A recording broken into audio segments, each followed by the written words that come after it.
On va tester aujourd'hui un nouveau sport parce que Greg, tout l'été, teste des sports un petit peu incroyables. Vous avez peut-être vu en mer, sur l'océan, des gens sur une planche avec une rame. Ça s'appelle le stand-up paddle. Eh bien Greg, vous avez essayé en rivière. En rivière, parce que la descente de canoë l'été en rivière en famille entre amis, c'est l'activité phare.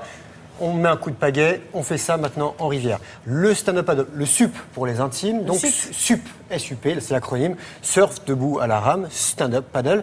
Alors ça se pratique habituellement en mer, ça vient des îles Hawaï dans le Pacifique. C'est arrivé sur nos côtes, et vous savez bien, Côte Basque notamment, depuis quelques années. Maintenant, on est rentré dans les terres et en rivière. Et pas forcément des rivières calmes, des rivières qui bougent, des rivières animées. Alors ça demande certaine coordination, d'avoir un peu d'équilibre, c'est un petit peu physique, c'est surtout très ludique, c'est très sympa. En mer, on va jouer avec la houle et les vagues, en rivière, on va jouer avec le courant. Nous sommes allés du côté de Saint-Émilion, c'est en Lozère, dans les gorges du Tarn, avec un garçon qui s'appelle Valentin Grolmune, qui lui est ancien champion du monde de kayak et un pionnier du stand-up paddle en rivière, et on a presque marché debout sur l'eau.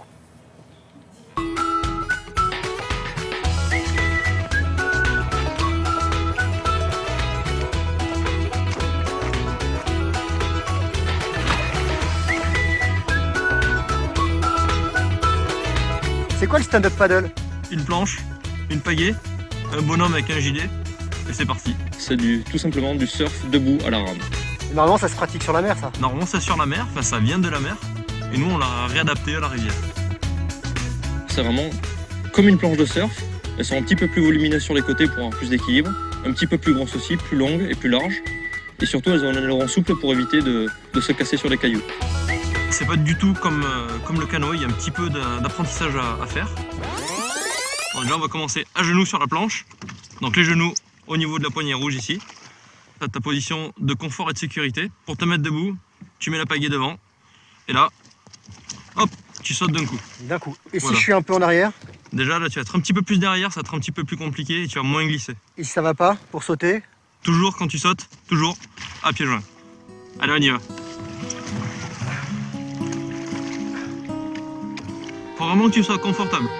Voilà, tu baisses un petit peu comme ça et après tu vas pouvoir pomper un tout petit peu en pagayant. Puis au fur et à mesure tu vas réussir à pomper de plus en plus. Pour tourner après il y a une toute petite technique et c'est très facile, en 10 minutes c'est plié. Là je tiens ma pagaie à droite, donc je vais venir mettre mon pied droit à l'arrière du pad, c'est la petite partie en mousse ici. Là ici. Wow. Et là je fais une grande circulaire. Ok, c'est bon. Et ça tourne tout seul. Et resserre un tout petit peu tes mains sur la pagaie. Voilà. Je suis mieux comme ça quand même.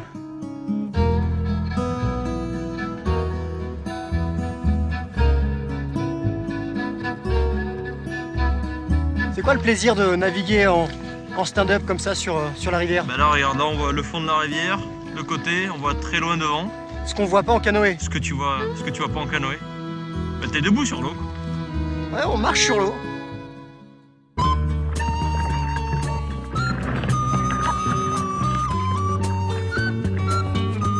Eh ben on n'est pas arrivé à l'Atlantique comme ça.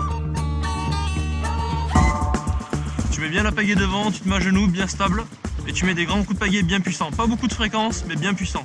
Le stand-up paddle, on va le pratiquer sur des rivières qui sont très faciles, presque trop faciles pour le canoë, mais en stand-up ça va être un petit peu plus le challenge. Sur les rapides, on reste au milieu des rapides et c'est très facile.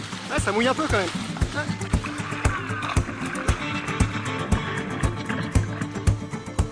Là je suis un peu plus inquiet quand même. Allez, vas-y, bien grand et bien puissant. Youhou, youhou. Rodéo. Hi-ha, hi-ha.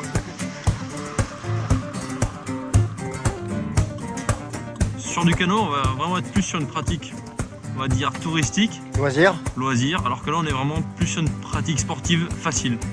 T'as vu, ça tire un peu, ça tire bras, du bout des doigts jusqu'au bout des pieds, ça tire un peu. Je pense que je dormirai bien ce soir. C'est fait pour.